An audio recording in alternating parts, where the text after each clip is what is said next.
Varicose veins తో బాధపడుతున్నారా? మన ఏవిస్ హాస్పిటల్లో 4500 రూపాయల లేజర్ స్కానింగ్ ఉచితం. నమస్తే రమ్మగారు. నమస్తే జయ. రమ్మగారు, మనము దైవ దర్శనానికి వెళ్ళినప్పుడు, ఆలయాలకు వెళ్ళినప్పుడు గుడి చుట్టూ కూడా ప్రదక్షిణాలు చేస్తాం. ఒక్కొక్క దేవుడికి ఒక్కొక్క విధంగా చేస్తాం. అసలు దీని యొక్క ఆంతర్యం ఏంటండి? దేవాలయాల్లో ప్రదక్షిణలు అంటే దేవాలయం అనేది శక్తి కేంద్రం, అవును. ఒక శక్తి కూటమి. మామూలు సాధారణ దేవాలయాలు కాకుండా ధ్వజస్తంభం ఉన్న దేవాలయంలో తప్పకుండా ప్రదక్షిణ చేయాలని చెప్తారు. మందిరాల్లో ప్రదక్షిణలు సాధారణంగా కనపడవు మనకి. ప్రతిష్ఠ లేని దేవాలయాల్లో కూడా కనిపించవు.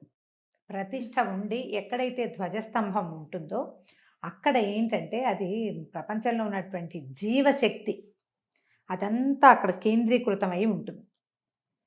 మంత్రంతో ఈ ప్రతిష్ఠ చేసినప్పటికీ మంత్రాలతోటి ప్రతిష్ఠ చేసిన మూర్తి యొక్క దాని మూర్తిమంతత్వం ఎట్లా అంటే ఊరికే ఒక విగ్రహాన్ని తెచ్చి అట్లా పెట్టేయరు.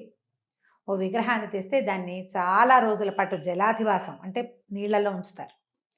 తర్వాత ధాన్యాధివాసం వడ్లల్లో అట్ట పెడతారు, ధాన్యాల్లో. తర్వాత పుష్పాధివాసం పువ్వుల్లో అట్ట పెడతారు. క్షీరాధివాసం కూడా చేయిస్తారు. రోజు కొత్త కొత్త పాలల్లో ఉంచటం అనమాట.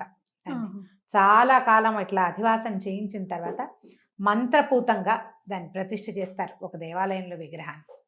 విగ్రహ ప్రతిష్ఠ ఎంత అత్యద్భుతమైంది, మహాద్భుత కార్యక్రమమో ధ్వజస్తంభ స్థాపన కూడా అలాంటిదే. ఇక్కడ భగవత్ సేవ జరుగుతోంది అని ధ్వజం ఆకాశ మార్గాన్ని కూడా, ధ్వజస్తంభాలు ఇంతంత ఉండవు, గుడిని మించిపోయి ఎత్తుగా ఉంటాయి.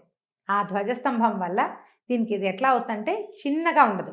ఇప్పుడు ప్రధాన మూర్తి ఇక్కడ ఉందనుకో, ఇంత దూరంగా ఇక్కడ ధ్వజస్తంభం ఉంటుంది. ధ్వజస్తంభానికి నమస్కారం చేసుకున్నాకే మనం లోపలికి వెళ్తాం.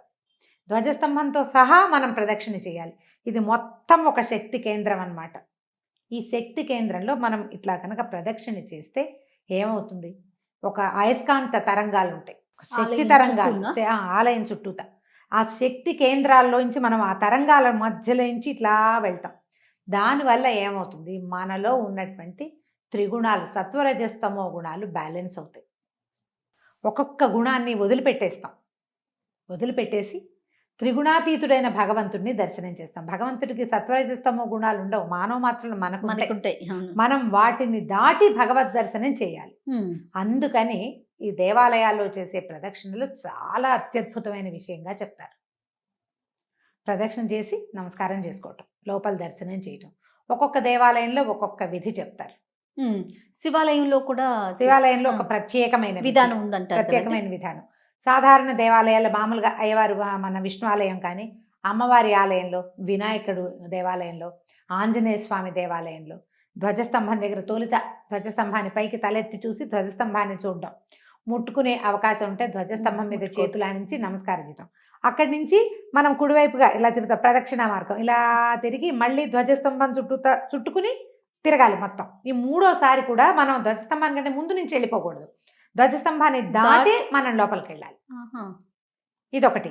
అక్కడి నుంచి కొన్ని చోట్ల అంతరాలయంలో మనం గర్భాలయంలో తిరిగేందుకు కూడా అవకాశం ఉంటుంది. ఈ తిరిగేటప్పుడు భగవంతుడికి ఎదురుగుండా వారి యొక్క వాహనాలు కనపడుతుంటాయి మనకి. ఇలా మన పరమేశ్వరుడి శివాలయంలో ఏమో నందీశ్వరుడు కనిపిస్తాడు, కొన్ని అమ్మవారి ఆలయాల్లో సింహం కనపడుతుంది, ఆంజనేయ స్వామి ఆలయాల్లో ఒంటె కనపడుతూ ఉంటుంది. మధ్యలోకి వెళ్ళకూడదు, స్వామికి ఆ వాహనానికి మధ్యలో నుంచి వెళ్ళకూడదు. ఆ వాహనం ఏంటి తదేకంగా భగవంతుడిని దర్శించుకుంటూ ఉంటుంది. నందీశ్వరుడు శివుడికేసి తాదాత్మ్యంగా చూస్తుంటాడు తదేక దృష్టితో, వారి మధ్యలోకి వెళ్ళకూడదు. అందుకని ఏం చేయాలి, ఇప్పుడు ఆ విష్ణువాలయాలు ఎదురుగుండా గరుడాళ్వారి విగ్రహం ఇది కానీ ఆంజనేయ స్వామిది కానీ కనపడుతుంది. అప్పుడు కూడా మనం ఏం చేస్తాం, మొత్తం చుట్టుకుని వస్తాం. అవును, వీరి మధ్యలోకి రాకూడదు, ఆ మధ్యలో నిలబడకూడదు. మనం స్వామికి ఎదురుగుండా నిలబడితే మన వెనకాల ఆంజనేయ స్వామి మన వీపు చూడకూడదు. అందుకని పక్కకి తిరిగి కూర్చుంటాం. దేవాలయాల్లో గమనించండి, సైడ్కి ఇలా నిలబడతాం. ఎదురుగుండా స్వామి ఉంటారు, ఇక్కడేమో ఆ వాహన ఎవరైతే ఈ ఎవరు అక్కడ ఉంటే అంటే గరుడాళ్వారు ఉంటారా, ఆంజనేయ స్వామి ఉంటారు, వాళ్ళు నేరుగా భగవద్ దర్శనం చేసుకుంటూ ఉంటారు. వాళ్ళని డిస్టర్బ్ చేయకుండా మనం పక్కన నుంచి ఉంటాం. ఓకే అండి, అడ్డు తొలగండి అని చెప్తారు. వారిద్దరి మధ్యలోకి వెళ్ళకూడదు. ప్రదక్షిణ మొత్తానికి చేస్తాం. అయితే ఇప్పుడు మామూలు ఆలయాల్లో ఇలా ప్రదక్షిణం చేస్తాం. శివాలయాల్లో ఒక ప్రత్యేకమైన విధానం ఉంటుంది. నందీశ్వరుడికి నమస్కారం చేసి నందిని పలకరించాలి ముందు.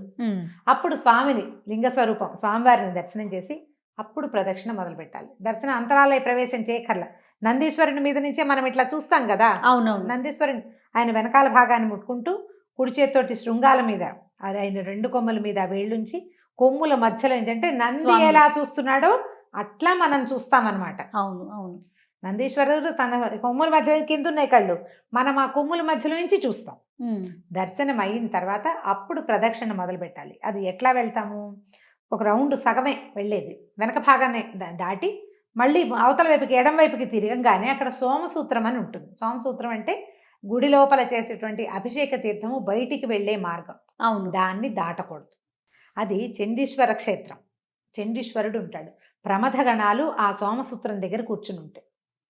వాళ్ళని దాటి ప్రదక్షిణ చేయకూడదు కాబట్టి సోమసూత్రం దాకా వెళ్ళి వెనక్కి వచ్చేసేయాలి మళ్ళీ. ఇంకా ఏ గుడిలోనూ ఇట్లా వెనక్కి వచ్చే పద్ధ ఉండదు, ఒక్క శివాలయంలోనే ఉంటుంది. అట్లా ఎన్ని ఎన్ని ప్రదక్షిణలు చేయాలి రమ్మగారు? 3 చేయొచ్చు, నువ్వు 1 చేయొచ్చు.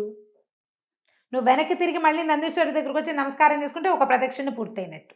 మళ్ళీ అట్లా నువ్వు 3 సార్లు చేయదలుచుకుంటే 3 సార్లు అలాగే అందాక వెళ్ళటము ఏముంది, ఎంతో ఉండదు. అవును కదా. కాస్త ఇట్లా తిరిగిపోకుండా అక్కడి నుంచి వెనక్కి తిరిగి వచ్చేస్తాం. అది అప్రదక్షిణం అవుతుందని భావించక్కర్లేదు. శివాలయంలో ఆ విధానం ఉండదు. మిగిలిన అన్ని దేవాలయాల్లోనూ మనం సంపూర్ణంగా తిరుగుతాం. సంపూర్ణంగా ధ్వజస్తంభంతో సహా వాహనం కానీ, స్వామివారికి ఎదురుగుండా ఉన్నటువంటి క్షేత్రపాలక స్వామి కానీ, ఆయనకి ఎదురుగుండా గరుత్మంతుడు ఉంటాడా లేకపోతే ఆంజనేయ స్వామి ఉంటాడో వారిని దాటుకుని తిరిగి వస్తాం. వాళ్ళు కూడా లోపలే ఉంటారు. ఇట్లా మనం ప్రదక్షిణ చేసేటప్పుడు ఇతరులతో మాట్లాడడం కానీ పరిగెత్తడం కానీ గబగబా చేసేయకూడదు. ఒక నిండు గర్భిణి నీళ్ల పాత్ర పట్టుకుని నడిస్తే ఎలా నడుస్తుందో అట్లా అడుగులో అడుగు వేసుకుంటూ వెళ్ళాలి. మనం ఈ చేసే ప్రదక్షిణ మనలో ఉన్నటువంటి దుర్గుణాలని, త్రిగుణాలని, మన సమస్యలని, జీవితం పట్ల ప్రపంచం పట్ల మనకున్న భయాలని తొలగదీసుకోవటం కోసం ఈ ప్రదక్షిణ చేస్తున్నంతసేపు అక్కడ ఉన్న శక్తి నుంచి మనం గోత్రు అవుతున్నాము అనే గమనంతో ఏదైనా నామోచ్చరణ ఏదైనా చేయటం, ఒక శ్లోకాలు చదువుకోవటమో, స్తోత్రం చదువుకోవటమో, భగవన్నామ సంకీర్తనో చేస్తూ 2-3 వెళ్తే మనం కబుర్లు చెప్పుకుంటూ చేయకూడదు. సినిమాటిక్ మాటలు చేయకూడదు. వెనకాల ఎవరితోటైనా మాట్లాడడమో హాయిలు హాలోలు చేయకూడదు. నవ్వుమొహం పెట్టాలంతే. భగవన్నామోచ్చరణ మానకూడదు. ఒక్కసారి ఇట్లా వెళ్ళి చూడండి, మీకు ఎంత డిఫరెన్స్ వస్తుందో చూడండి. మన మనస్తత్వం మారిపోతుంది. పరిగెత్తుకుంటూ ఆఘమేఘాల మీద వెళ్ళటము, భార్యాభర్త చేతులు పుచ్చుకు వెళ్ళటము అలాంటివి చేయకూడదు. అట్లా చేతులు పుచ్చుకునేది వివాహంలో అవగానే మనం పసుపు బట్టలతోటి తీసుకెళ్తారు కదా, వాళ్ళని ఒక్కసారి అట్లా చేయమంటారు. మామూలుగా విడిగా తర్వాత వివాహం పసుపు బట్టలతో వెళ్ళిన వాళ్ళకే అది మనమంతా మామూలుగా వెళ్ళటమే. అక్కడ చేతులు పట్టుకోవటాలు అవి చేయకూడదు. జీవుడు ఎవడి దారి వాడిదే. అక్కడ నువ్వు ఎంత బాగా భగవన్నామోచ్చరణ చేస్తావో, ఎంత శ్రద్ధగా ప్రదక్షిణ చేస్తావో నీకు ఫలితం అంత బాగుంటుంది. దేవాలయ సందర్శనం వల్ల నీకు రావాల్సినటువంటి ప్రశాంతత లభిస్తుంది. చకచకా చేయొద్దు. ఈ మధ్యలో మనం ఈ ప్రదక్షిణ మార్గంలో ఇంకా చిన్న ఉపాలయాలు ఉంటాయి, అక్కడ కూడా నమస్కారం చేసుకుని రావటం. మనం దేవాలయ ప్రదక్షిణ చేయదలుచుకుంటే ఉపాలయాలు వదిలిపెట్టేసి మొదట 3 ప్రదక్షిణలు చేసిన తర్వాత స్వామి దర్శనం అయ్యాక అప్పుడు ఉపాలయ దర్శనం కూడా చేసుకోవచ్చు. అయితే నవగ్రహాలకు ప్రదక్షిణ కూడా ఒక డిఫరెంట్ ప్రదక్షిణ. అదేంటంటే మన గ్రహ బాధలు ఉంటే మనకి ఈ గ్రహానికి ఇన్ని అని లెక్క ఉంటుంది. సాధారణంగా మనం 3 ప్రదక్షిణలు చేస్తాం ప్రతి చోట. తర్వాత ఆంజనేయ స్వామికి 9, 11, 40 ప్రదక్షిణలు, కొన్ని చోట్ల 108 ప్రదక్షిణలు. ఈ అమ్మవార్లకి రమ్మగారు అమ్మవారికి కూడా 9, 3 మామూలుగా చేయటం. ఒకవేళ మనం ఏదైనా మొక్కుంటే 9 ప్రదక్షిణలు మొక్కు పెట్టుకోవచ్చు. ఆంజనేయ స్వామికి మనం 41 ప్రదక్షిణలు కానీ, 108 ప్రదక్షిణలు కానీ. 108 ఇంకో చోట ఎక్కడుంది మనకి, చిలుకూరు బాలాజీ కూడా అట్లా మనం మొక్కు పెట్టుకుని మన పని అయిపోయాక అక్కడ నువ్వు చూడు, ఆ ప్రవాహంలో నిలబడితే నువ్వు నడవక్కర్లా, తీసుకెళ్ళిపోతూ ఉంటారు. అలా జరుగుతుంది. సాధారణంగా దేవాలయంలో మీరు నిదానంగా ప్రదక్షిణ చేస్తే మన ఇబ్బందులు బాగా తొలుగుతాయి. మనసు చాలా ప్రశాంతం అవుతుంది.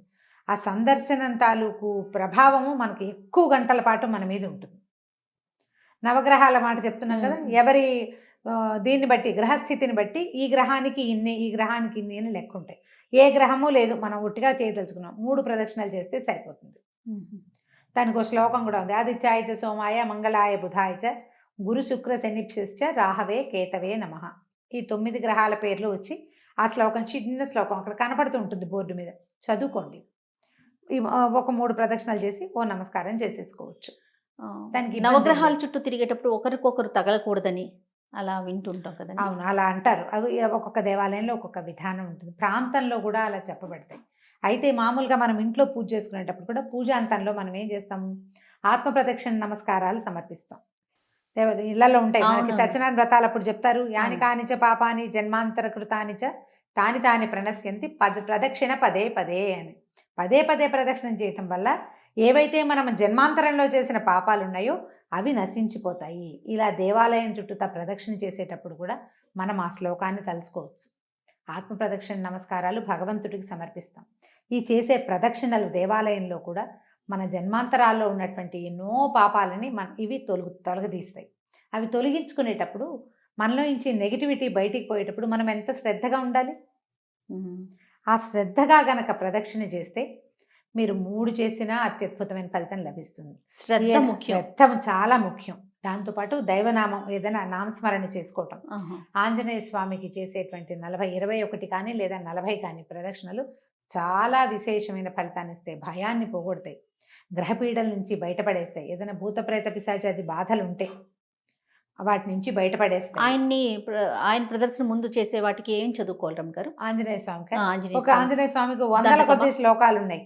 దండకం నోటికొస్తే దండకం, నోటికి రావద్దు. అవును. సింపుల్ శ్లోకాలని అంజనానందనం వీరం జానకీ శోకనాశనం కపీసమక్షహంతారం వందే లంకా భయంకరం.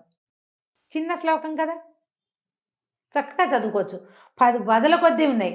ఒక్క శ్లోకం నేర్చుకున్న ఆ ఒక్క శ్లోకంతో చేయొచ్చు. మీకు ఇంకా బెస్ట్ మెథడ్ చెప్తాను. ఆంజనేయ స్వామికి ప్రదక్షిణం చేసేటప్పుడు శ్రీరామ శ్రీరామ శ్రీరామ శ్రీరామ. అవునండి. ఇక ఆంజనేయ స్వామి శ్లోకం అక్కర్లేదు. ఆ ఒట్టి శ్రీరామతోటే ఆంజనేయ స్వామి మీతో పాటే ప్రదక్షిణం చేస్తూ మీ ఇంటికి వచ్చేస్తాడు. జీవితంలో ఉన్న భయాన్ని పోగొట్టుకోవాలంటే ఆంజనేయ స్వామికి ప్రదక్షిణలు చేయాలి తప్పకుండా. దేవాలయంలో చేసే ఏ కార్యమైనా కూడా మంచి ఫలితాన్ని ఇస్తుంది. ఎందుకంటే అక్కడ పవర్ ఏమనాలంటే దాన్ని పవర్ బ్యాంక్ కాదు, పవర్ హౌస్ అది.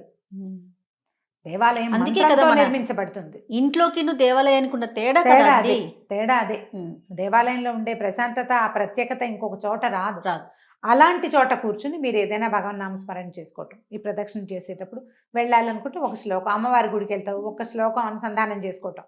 ఆ ఒక్క శ్లోకాన్ని చదువుకుంటూ తిరగటం. పెద్ద పెద్దవి రావు మనకి, లలితా శాస్త్రాలు అవి రావు, చదువుకోలేకపోతాం. లక్ష్మీదేవి రాదు. ఏదో చిన్న శ్లోకం మనకు వచ్చింది, ఒక్కటి చిన్న శ్లోకం పట్టుకుని చదువుకోవటం, తిరగటం చేస్తే కనుక చాలా మంచి ఫలితం ఉంటుంది. నేను చెప్పినట్టుగా చేసి చూడండి. తప్పకుండా అండి. నమస్తే. నమస్తే జయ.